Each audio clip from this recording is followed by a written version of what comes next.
we're just going to turn the water onto these. Hopefully, I haven't actually checked it yet. It shouldn't be a leak. As long as it's getting piss wet through. Right guys, back on this one today. I actually started this job like a year ago. I don't know if anybody can remember, it was one of my first videos on the channel. I did all this bath, this is all done. Just come to fit the toilet and basin. Looks like I first fixed it in 1.5 inches, which I quite often do, to be fair. So I just got that toilet and the basin to go, and it's just a pedestal, bog standard close couple toilet. So obviously it's not been tiled yet. So I can't, it's just trying to get easy, I think, electric shower. And then, not too sure what's happened here. I think that pipe hopefully will pull out. I don't know if I've got any timber in for the tower. There's a tower rail going on there as well. But yeah, that's what I've come to do. The decorator needs some rads off as well, so I'll whip them off for him. But other than that, that's pretty much it on this job. We've got a problem with the boiler in the fact that I got told they was having natural gas, and they can't get natural gas here now. So I took out the oil boiler. I drilled that off for the electrician as well. Took out the oil boiler and now we can't get gas, so I can't get a conversion kit for the boiler. So I've got a bit of a problem on that one. But not really my problem, but I'll have to sort it. Looks like, what did we do? Yeah, we did it all in copper, look, proper job like that. So yeah, I'll crack on. My mate's going to crack on with the kitchen sink. I actually thought I got all this done, to be fair, but I obviously never fitted the tap or the waste. I don't actually think the sink was in when I came last. I can't honestly remember. It just means water comes in there. I use compression at the back. It looks all right, to be fair. Just need to put a double check valve on there now because they've changed the regs, or I didn't do it at the time or whatever. So we pipe this. My mate will pipe that up. Just got a bowl and a half kit, so it's just a gold standard Frankie tap, I think. Bowl and a half kit, and then. Where is the waste? Oh, the waste is there, so yeah, it should be alright for him. Looks alright. This is the boiler I fitted. I fitted this like a year ago. The pipes were all shiny when I put it in.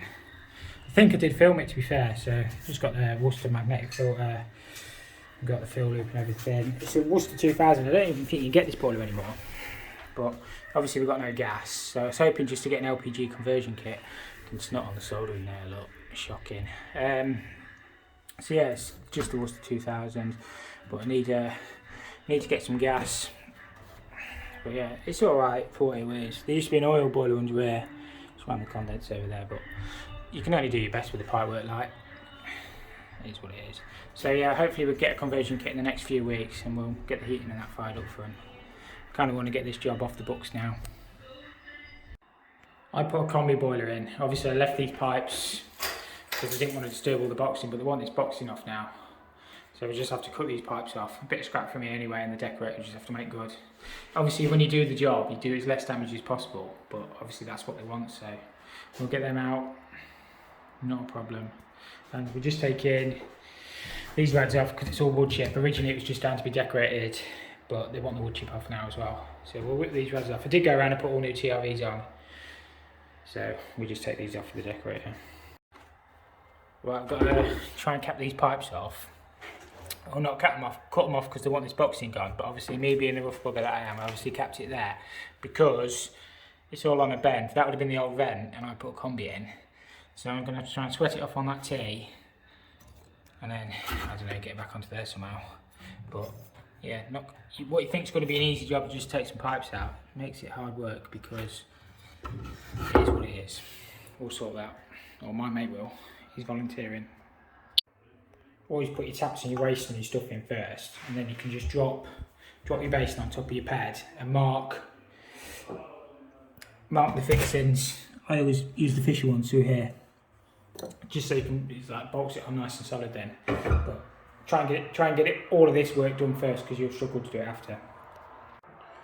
What you want to try and do is get your basin level both ways, so at the back and then across the front. This needs to come up probably a mile at the front yet, and then I always try and get the fishy ones in the box up there, so I draw around them and then just bolt it to the wall.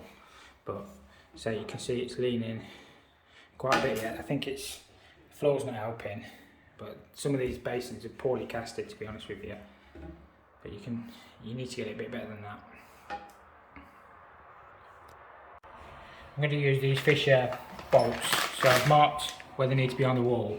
They're dead level, so in theory if I just bolt them in, I should just be able to fix it to my basin. That should level everything up, and then it'll be nice and solid, and the basin will be level both ways. And then the pedestal, I might just have to pack up a little bit, but we can sort that after.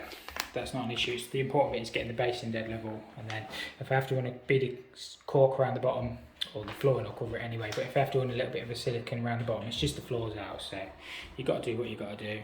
A little top tip with these: put your plugs in, put your drill on speed 1, and then you should just be able to wind them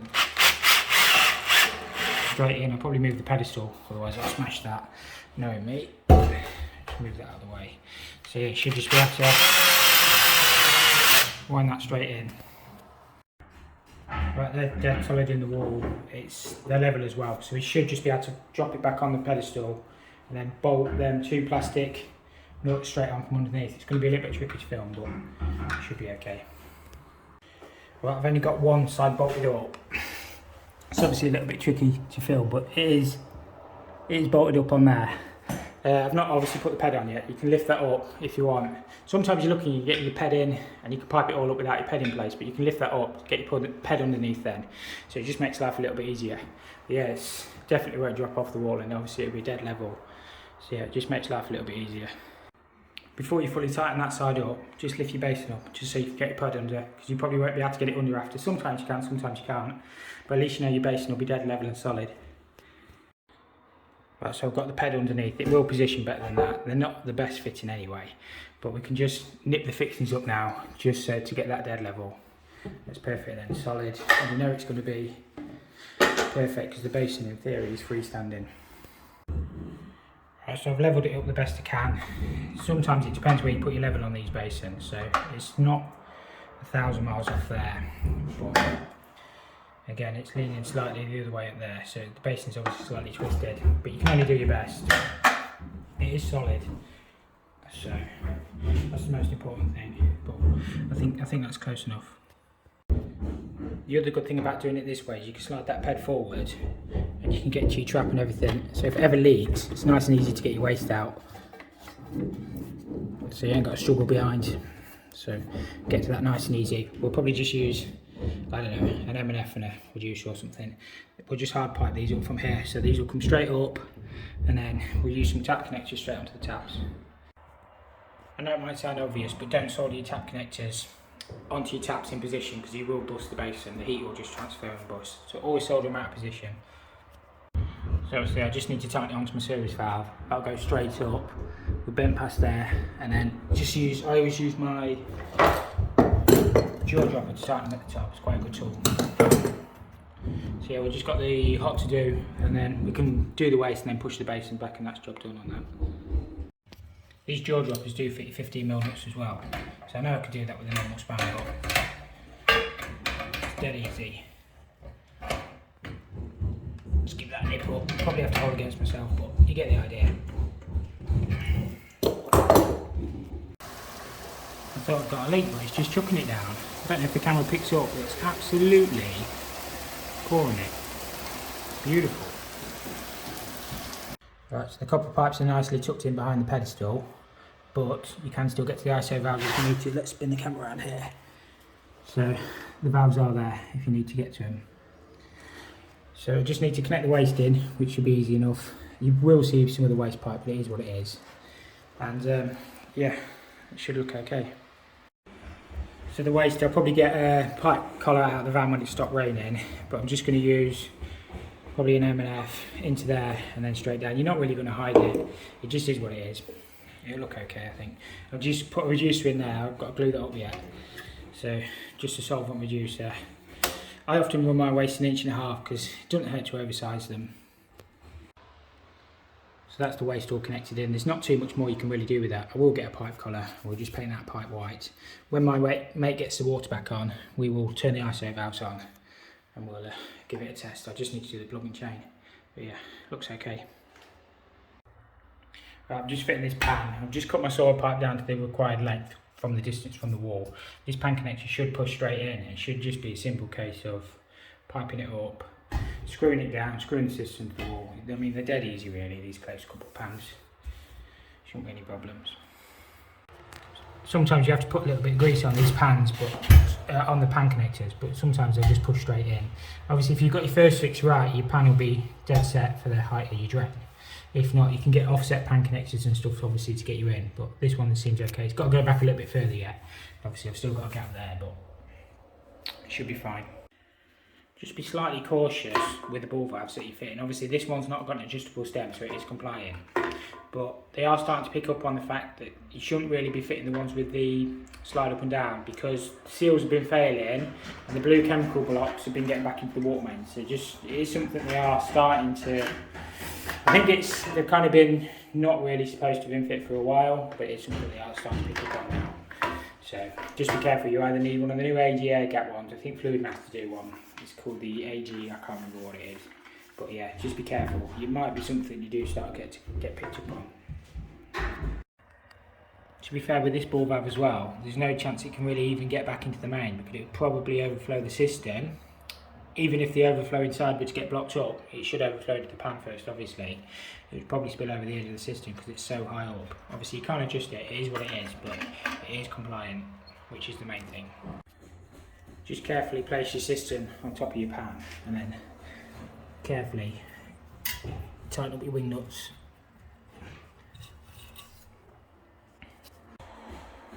Right, so I've dropped my cistern on and tightened the wing nuts up. It should be somewhere in the ballpark. So now all I have to do is just screw this back. I'll see if I've got some brass screws, they are better, if not it'll have to be steel. And then just pipe it up, it should be dead easy. Obviously pan connectors all in. That should have worked nice and solid. Once I get it screwed back it'll be fine. And then just screw the pan to the floor, job done. I don't know if the pan's level. It's a little bit out. We'll see if we can put some packers under there yet, but we can sort that. I just use these little mushroom things and cover caps to screw the pan down. They just make a neat job. Obviously this pan's just a bit dusty, it will clean up. It is brand new.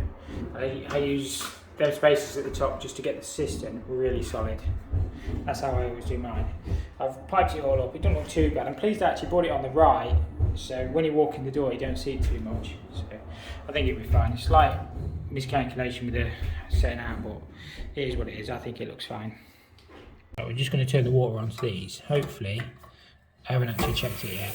It shouldn't be a leak. One was getting piss wet through because he hadn't tightened that up there. Nice one. Well, we just fill this toilet up, give it its maiden flush in a second. Hopefully the ball valve should turn off. Probably won't now, will it? It doesn't seem to be. Oh, there we go. I can't actually see the water level on it, but what's be obviously below the overflow. There should normally be a line. So we'll have a look.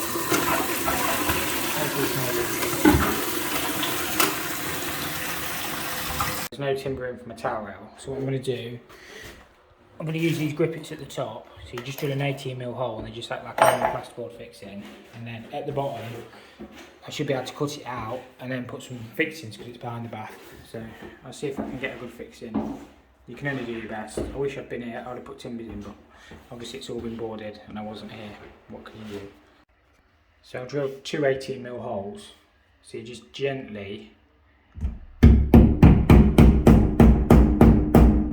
tap them in and then just turn. And they should hold 74 kilos. But we'll see if we get a good fix in anyway. Then what you do is push them in and turn them like that. That should be set. Same with the other one. So I've already done that one. So yeah, we'll see if we get a fix, and if not, I'll have to cut it out and put timbers in. To be fair to these grip bits, I don't have to get a good fix in. That is solid. So yeah, I think that'll be alright. Better than, well, yeah, it'll be alright. It's not ideal, but you just have to get yourself out of the muck sometimes. So I've just got to pipe it up. The pipes are looking pretty much bang on. So I just used some angled valves, I think. And well, I've already got my angled one on there, so that pipe will just shift a little bit for that to go in. And they can't have the heating on because obviously we've got no gas. But I just thought I'd show you them grippets. I don't use them all the time, but I do keep them in the van because they can get you out of the muck. They are, I don't know, they probably come down in price a lot. They used to be quite expensive, but you can get like brown, red, I don't know, all the different colours there. But it seems to do the job, which is the main thing.